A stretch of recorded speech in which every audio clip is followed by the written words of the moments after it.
அமித்ஷாவும் மோடியும் ஆட்டி வைக்கும் பொம்மையாக தேர்தல் ஆணையம் உள்ளது என குற்றம் சாட்டியுள்ள மார்க்சிஸ்ட் கம்யூனிஸ்ட் கட்சி மாநில செயலாளர் பே. சண்முகம், பாஜக ஆட்சியில் தேர்தல் வரும்போதெல்லாம் குண்டுவெடிப்பு நிகழ்வுகள் தொடர்ந்து நடைபெறுவதாக கடிந்துரைத்துள்ளார்.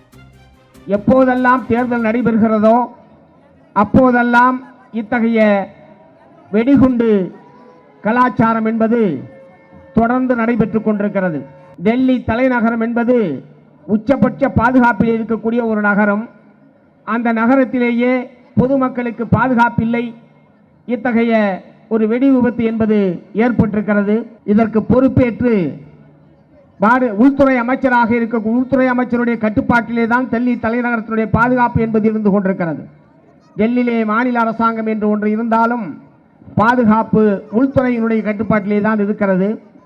இந்த மாபெரும் இந்த பெரிய படுகொலைக்கு பொறுப்பேற்க வேண்டியவர் அமித்ஷா என்பதை இந்த நேரத்தில் நான் சுட்டிக்காட்ட விரும்புகிறேன்.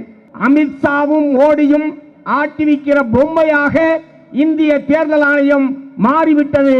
பொம்மலாட்டக்காரனுடைய கையிலே இருக்கக்கூடிய நூலுக்கு ஏற்ப நூல் அசைவுக்கேற்ப ஆடக்கூடிய ஒரு பொம்மையாக இந்திய தேர்தல் ஆணையம் மாறிவிட்டதா இல்லையா?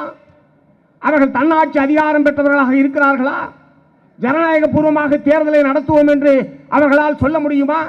இதுவரைக்கும் நடந்திருக்கிற பல தேர்தல்களில் எத்தனையோ மோசடிகள், முறைகேடுகள் நடைபெற்றது என்பதை அம்பலப்படுத்தியதற்கு பிறகும் அதன் மீது எந்த நடவடிக்கையும் எடுக்காமல் பாரதிய ஜனதா கட்சிக்கு ஒத்துவதக்கூடிய ஒன்றாகத்தானே தேர்தல் ஆணையம் செயல்பட்டுக் கொண்டிருக்கிறது.